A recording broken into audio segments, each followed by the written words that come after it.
Hi, this is Remembering the Past, the show where we talk about people who've died recently who've had a profound effect on our history, our society, or our culture. Tonight we're going to start out with a baseball player, Joaquin Andujar, who died recently at the age of 62.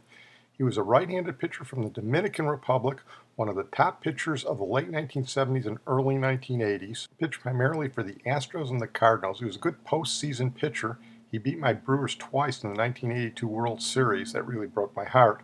But he's best known for probably the most epic meltdown in baseball history. That meltdown came in the 1985 World Series when the Cardinals were playing the Kansas City Royals, and it was the result of the most infamous umpire's call in World Series history, still well known to Cardinal fans today. Let me set the stage. The Cardinals are playing the Royals. It's the I-70 World Series, both teams from Missouri.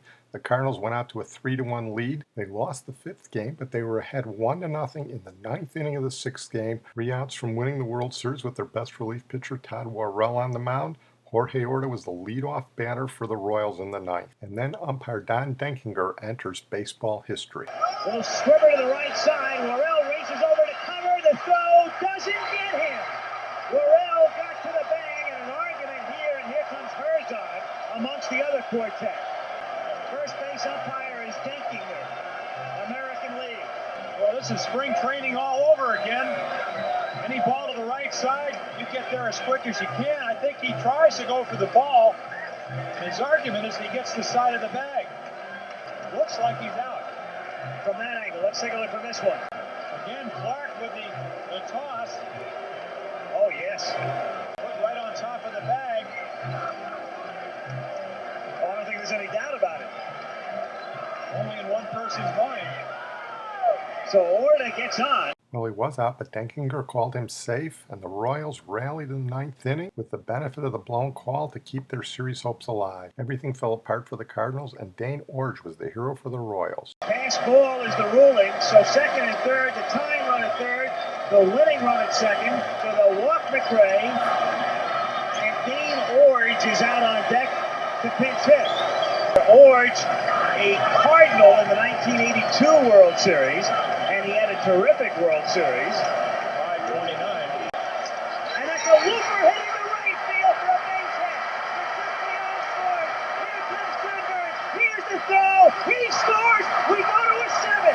Well, things didn't go any better for the Cardinals in Game 7. They were down 9-0 in the fifth inning, and then for some inexplicable reason, manager Whitey Herzog brought Joaquin Andujar in. He hadn't pitched well. He was sort of a volatile guy to begin with. I remember thinking the only reason Herzog could have brought him in was to add gasoline to an already explosive situation. The thing that will sting for the Cardinals when they think back, not tonight, last night, and Herzog vented his wrath earlier. He's got Andujar in the bullpen, and he's going to bring him in. Trust me when I tell you, Joaquin Andujar was the last guy you'd want to bring in that situation, especially with Denkinger behind the plate not giving him a call. Remember, this is the 7th game of the World Series. 10-0. I don't know what the definition in Webster's is of extreme agony, but I think one definition would have to be having to be a St. Louis Cardinal at this moment, knowing you're down 10-0 and you're only in the 5th inning in the visiting ballpark. If you look up the definition of agony, it would probably say dash, check 1985 World Series, 7th game, St. Louis Cardinals. Now, if you get beat at the end, that's agony in another sense. To lose like they did last night, but to lose like they're doing tonight, and know that the game still has probably an hour or so to go, 3-2 the count. Andujar angry with Denkinger and wants Porter to come out. He's about ready to get tossed out of the game, and somebody better step in a hurry. Not only the frustration tonight, but the whole end of the season for Andujar. Whitey's gone. You can see that coming. And now things are really getting very heated now, and out of the dugout they come. And the Cardinals are venting their wrath on the umpire. The Cardinals just don't know what to do right now. They are so angry and so frustrated that you can almost sense this kind of a scene coming to a head. Herzog is out of there. Andujar is beside himself. Because I don't really think, Tim, that it has anything to do with tonight. Obviously, they're upset, but last night there was the pivotal play. Denkinger calling Orta safe at first when they felt he was out. There was Jim McKean behind the plate when Andujar pitched before, when he really did not have much control. It was all over the place. They felt that they didn't get the breaks then. There was another call that Jim McKean had on the bases, which really didn't have anything to do with it.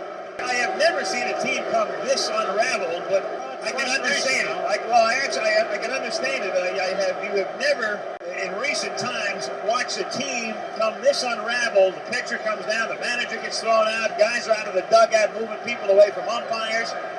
That's what happens. It's 10-0 in the fifth inning, and you've blown a 3-1 World Series lead, and you've done it this way, and you got to stay out there for another 4 innings.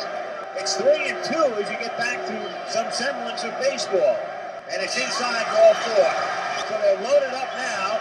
And Andujar's thrown out of the game, and they better get him out of there. They better get him out in a hurry. And somebody will have to keep their arms around Andujar for a while in the clubhouse as well. I'll tell you, Joaquin Andujar may never recover from the second half of this season. Oh, boy. I think you're right. Absolutely. Another emotional outburst. Again, it does not have anything to do with tonight. A man that was 17-4 at one point went on to win 21 ball games. Could not pitch the big game when he wanted to.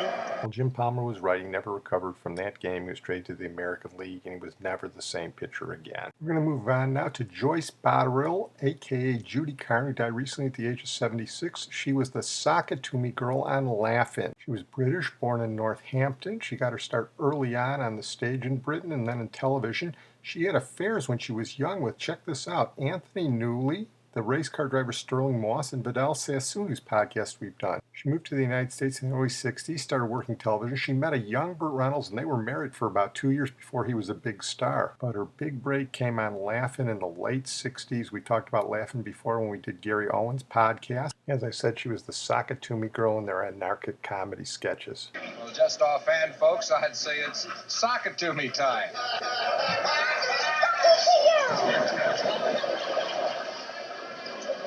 And now, folks, here is our own Judy Carne.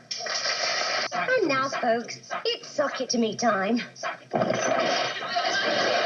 Son of a gun, they socked it to her. That was Joey Bishop there. Part of the appeal was she wore short skirts and always looked sexy when she was wet. They would always find ways to get her to say the catchphrase, sock it to me, and then they douse her with water or drop her down a trapdoor or whack her on the head with a beam or something. Hello. Hi, Jude. Hello.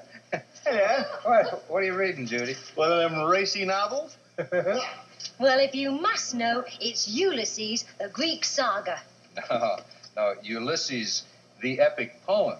It may be an epic poem to you, but it's saga to me. Oh, no, what did I say? Judy Carne was the big star on Laugh-In for a while, but the problem was they had a new, young and up-and-coming sexy star coming in, Goldie Hawn.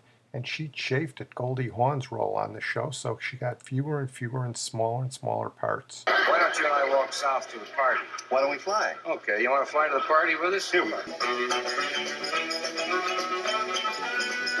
My crowd can't decide what to take this semester, but we've narrowed it down to either the administration building or the library.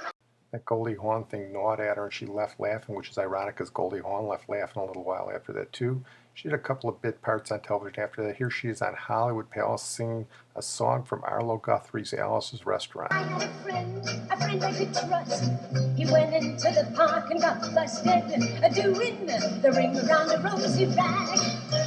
Went in the park late at night, and he put a lot of people over 80 uptight. He was doing the ring around a rosy rag.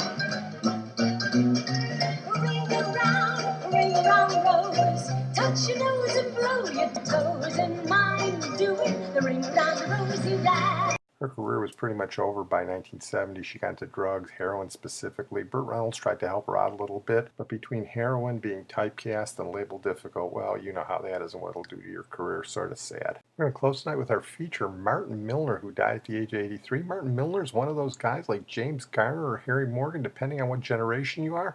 You'll know him for different things. The 70s generation will know him as Officer Pete Malloy, paired with rookie officer Kent McCord on the Jack Webb cop show Adam 12. If you're a little older, you remember from the early 60s as Todd Stiles cruising around in that Corvette in Route 66 with George Maharis. Let me tell you, he was cool in Route 66. Most people know him as a TV star, but he actually started out in movies. He was in some pretty neat movies when he was young. He was in The Sands of Iwo Jima with John Wayne, Mr. Roberts with Henry Fonda, The Halls of Montezuma, where he met Jack Webb, who later gave him the Adam 12 gig, and Compulsion, the movie about the Leopold Loeb murders with Orson Welles. But my favorite Martin Milner movie role is he's in The Sweet Smell of Success in 1957 opposite Burt Lancaster. He plays young guitarist Steve Dallas, part of the Chico Hamilton Quintet, and we did Chico Hamilton's podcast. Here he is with Burt Lancaster playing J.J. Hunsaker, a Walter Winchell type character who doesn't want his sister going out with those jazz guitarists. Well, son, it looks like we may have to call this game on account of Dawkins. If looks could kill, I'd be dead. No, I don't care about you. My whole interest, if it's not too late, is in Susie and how to undo what you've done to her. And what have I done to her except not buy her a new fur coat lately? You were right, Sidney. This boy is a dilly. Why? Because I don't like the way you toy with people, your contempt and malice. I'm sorry, Frank. You think about yourself and about your column. To you, you're some kind of a national glory.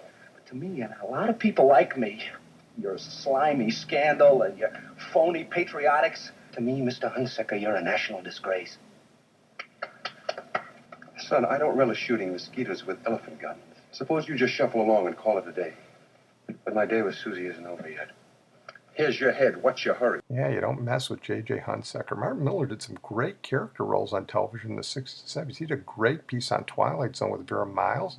And Jack Cassidy shot him as one of the first murder victims in Columbo. But most of the obits played up the Jack Webb series Adam 12. 1 Adam 12, 1 Adam 12, a 211 in progress. 1 Adam 12, handle code 3.